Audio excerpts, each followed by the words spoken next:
ओम नमो नारायण। ओम नमो भगवते वासुदेवाय। जय श्री कृष्ण। राधे राधे। जय माता दी। हर हर महादेव। जय भोलेनाथ। हमारे जीवन में बहुत बहुत टाइम हम ऐसा सोचते हैं कि हमारे साथ में कौन सी शक्ति रहती है, हमारा कौन सी शक्ति साथ दे रही है। देखिए, सभी की लाइफ में आपने एक चीज़ ज़रूर महसूस की होगी कि कोई ना कोई शक्ति आपका साथ अवश्य देती है। अब आप उसे भाग्य मान लो, आप डेस्टिनी मान लो, किस्मत का लिखा मान लो, कुछ भी मान लो। लेकिन अगर जीवन में कुछ चीज़ें ऐसी हो रही हैं आपके साथ में घटित, जो नहीं हो सकती थी लेकिन फिर भी आपके साथ में घटित हुई। आप पेपर अच्छा नहीं करके आए, फिर भी आपका सिलेक्शन हो जाए। पेपर करने से पहले ही आपके मन में कुछ इस प्रकार से इंडिकेशन आ जाएं कि हाँ, ये क्वेश्चन आ सकते हैं। कोई भी काम बिगड़ने से पहले ही आपको पता चल जाए। बहुत सारी चीज़ें बनी बनाई ही आपको मिल जाए। आपके थोड़े से एफर्ट से आपको ज़्यादा रिजल्ट मिलना शुरू हो जाए। जो कार्य आप नहीं भी कर रहे हैं उसके लिए भी आपको प्रशंसा मिलने लगे। तो कहीं ना कोई ऐसी शक्ति तो होती ही होती है जो आपका साथ दे रही होती है। अब कभी कभी हम लोग बहुत भटक जाते हैं। भटकते इस सेंस में है कि हम ये सोचना शुरू कर देते हैं या फिर ये जानना शुरू कर देते हैं, क्योंकि जैसे ही हम अध्यात्म के रास्ते पे आते हैं वैसे ही हम स्पिरिचुअल पावर से कनेक्ट होने की कोशिश करना शुरू कर देते हैं।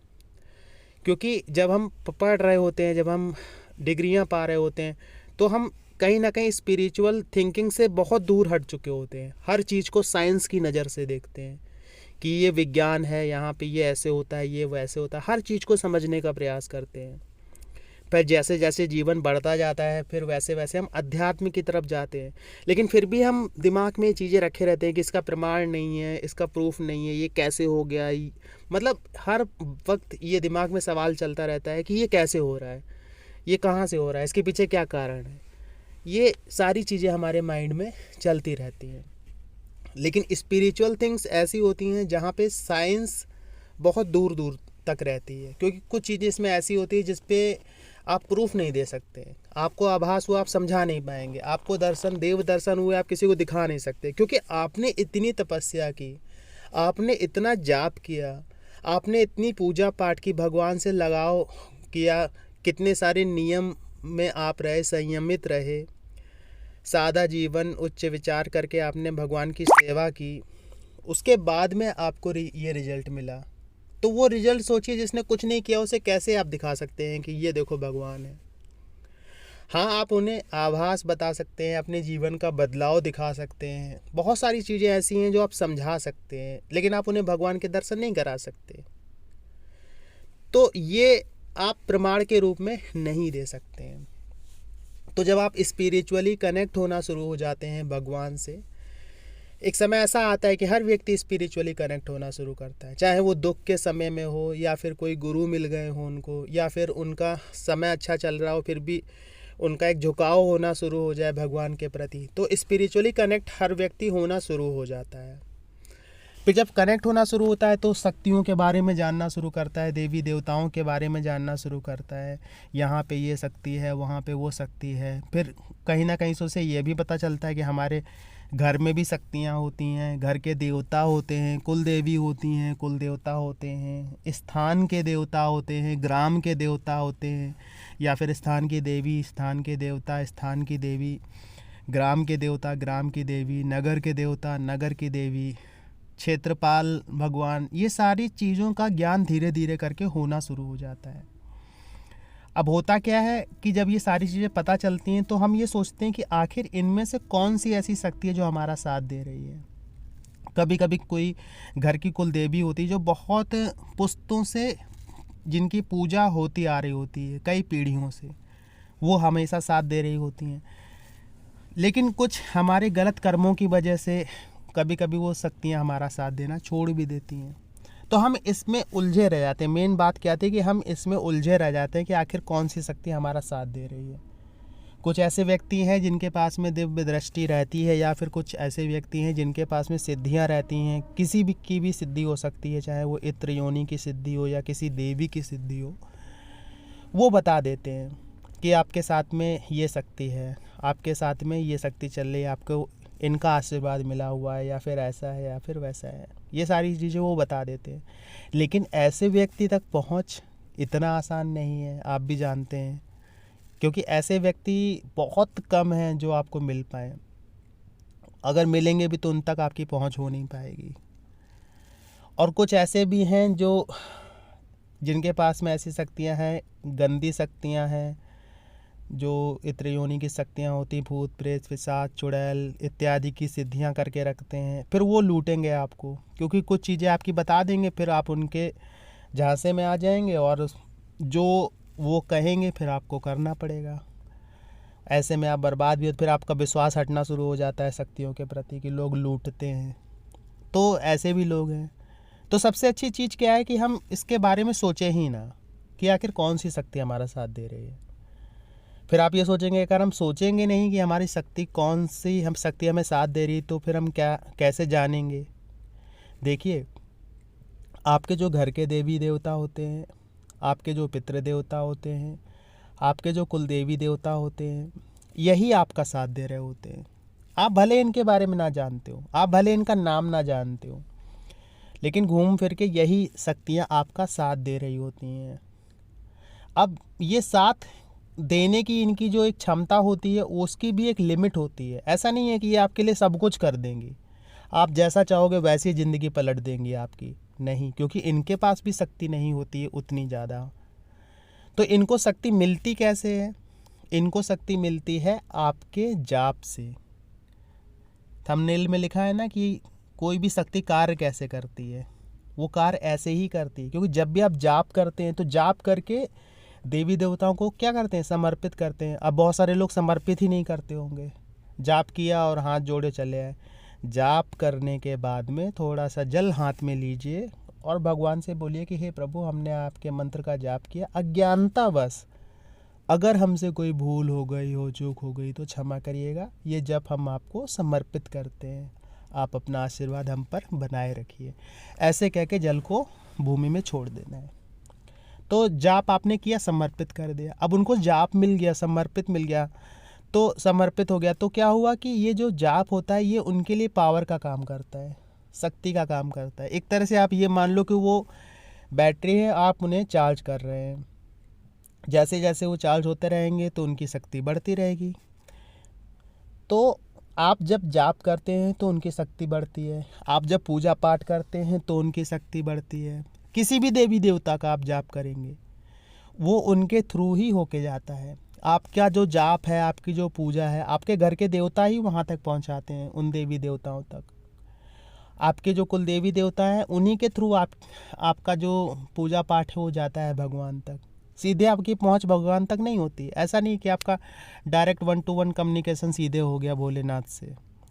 जो घर के देवता होते हैं वो ही आपकी एक तरह से पूजा पाठ को वहाँ तक पहुँचाने का कार्य करते हैं।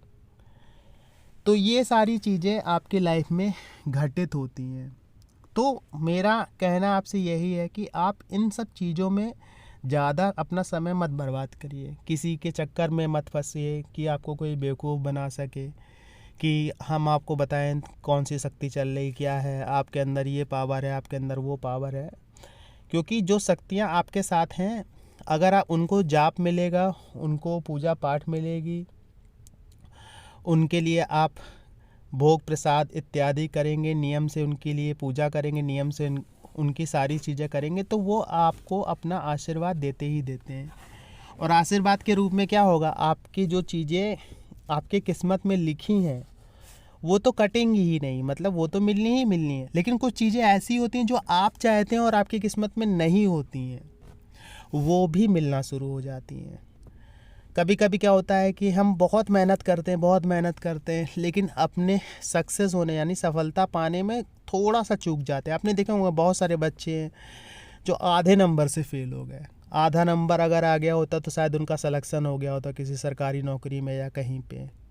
तो ऐसी ऐसी चीज़ें हैं। तो जिनके देवी देवता साथ देते हैं, जिनको इस तरह की शक्तियाँ उनका साथ देती, वो कभी आधे नंबर से नहीं जाएंगे। हाँ, अगर फेल होना होगा तो 10-20 नंबर से जाएंगे, लेकिन आधे नंबर, पौने नंबर से नहीं जाएंगे। तो इस प्रकार से देवी देवता आपकी रक्षा करते हैं या फिर आपका साथ देते हैं। इनकी शक्ति बढ़ाने के लिए जाप करना चाहिए। आप नाम जाप भी कर सकते हैं। एक सवाल आया था कि नाम जाप कर सकते हैं क्या मंत्र जप के साथ में। तो आप पहली चीज़ तो ये, आप कितने भी मंत्र जप कर सकते हैं। ऐसा नहीं है कि आप एक ही जाप कर सकते हैं, कितने भी मंत्रों का जाप कर सकते हैं, कितने भी नाम का जाप कर सकते हैं। लेकिन अगर आप संकल्प लेते हैं तो संकल्प में 2 मंत्रों का संकल्प एक साथ मत लीजिए। ऐसा नहीं है कि आप नवाड़ मंत्र का भी जाप एक साथ कर रहे हैं और कोई दूसरी देवी का या देवता का जाप एक साथ कर रहे हैं कि 5 माला इसकी कर लेते हैं, 5 माला उसकी कर लेते हैं। नित्य जाप करते हैं वो एक अलग बात होती है। लेकिन संकल्प अगर लेते हैं तो किसी एक ही देवी का या किसी एक ही देवता का संकल्प लीजिए। 2 देवी देवताओं के एक साथ संकल्प मत लीजिए, उनके अवतार का भी नहीं कि आप श्री राम का भी 5 माला जप कर लिया और श्री कृष्ण के भी 5 माला। अगर आपको करना है तो श्री राम के ही जप करिए 11 माला, या भगवान श्री कृष्ण के ही जप करिए 11 माला, संकल्प के साथ अगर कर रहे हैं तो। और बिना संकल्प के कर रहे हैं तो कोई प्रॉब्लम नहीं है, कैसे भी जाप करिए, कितने भी माला जाप करिए, कितने भी देवताओं का जाप करिए, कोई दिक्कत नहीं होती है। लेकिन संकल्प में एक ही देवता का जाप करिए, क्योंकि वही, अगर 2 देवी देवता ले लेंगे तो जाप अच्छे से हो नहीं पाएगा। दूसरा क्या है, 2 देवी देवताओं का आवाहन करना पड़ता है, बहुत सारी चीज़ें छूट जाती हैं, नियम नहीं उतने हो पाते हैं। दोनों मंत्रों में ध्यान लगा रहता है, एक मंत्र पे आप कंसंट्रेशन नहीं कर पाते हैं, कई चीज़ें होती हैं। फिर वो जब आप हवन करने बैठेंगे तो खिचड़ी जैसा पक जाएगा, आपको समझ ही नहीं आएगा कि कौन सा जाप करें कौन सा ना करें, जाप किसका आहुति दें किसकी आहुति ना दें। बहुत, और उसके बाद में अगर जप खंडित हो गया, मंत्र जप या संकल्प खंडित हुआ, तो दोनों फिर देवताओं के जाप खंडित हो जाते हैं। और जाप खंडित होना या संकल्प खंडित होना अच्छा नहीं होता है, क्योंकि देवी देवता कहीं ना कहीं रुष्ट होते हैं, क्योंकि आपने एक वचन दिया होता है। हमारे लिए चाहे वचन का कोई महत्व तो नहीं है, लेकिन जो स्पिरिचुअल पावर है, पारलौकिक शक्तियाँ हैं, इनके लिए वचन का बहुत महत्व होता है। आप जो वचन देते हैं अगर वो टूटता है तो कहीं ना कहीं वो रुष्ट होती ही होती हैं। आप इस चीज़ को चाहे माने चाहे ना माने। बहुत सारे ऐसे लोग हैं जो बहुत सारी पूजा पाठ करते रहते हैं, लेकिन उनकी पूजा पाठ लगती नहीं, देवी देवता खुश नहीं होते हैं, तो कहीं ना कहीं वो रुष्ट होते हैं, तो उनको मनाने में समय लगता है। तो ऐसा मत करिए कि उनको रुष्ट होना पड़े। किसी प्राकृतिक आपदा के अंतर्गत अगर कुछ हो जाता है, कोई घटना घट जाती है, उसकी वजह से कुछ हो जाता है तो कोई बात नहीं। लेकिन कभी कभी होता है कि कुछ चीज़ें ऐसी होती हैं जो आपके विपरीत होती हैं और आपकी जाप को या संकल्प को सफल नहीं होने देती, वो एक अलग विषय है। तो शक्तियों को इसी प्रकार से पहचाने कि आपके जो घर की शक्तियाँ होती हैं वही आपका साथ देती हैं। आपका जाप, आपकी पूजा पाठ, आपका व्रत उनको शक्ति देता है। जितना आप उनके प्रति लगाव रखेंगे उतने ही वो मजबूत होते हैं, उतनी ही उनकी पावर बढ़ती है और उतनी ही वो आपके लिए कार्य करते हैं। आशा ये जानकारी आपको अच्छी लगी होगी। जानकारी अच्छी लगी हो तो वीडियो को लाइक करिएगा, कमेंट में जय माता दी, जय श्री कृष्णा, हर हर महादेव लिखिएगा। मिलते हैं आपसे अगले वीडियो में नई जानकारी के साथ में, तब तक के लिए जय श्री कृष्णा।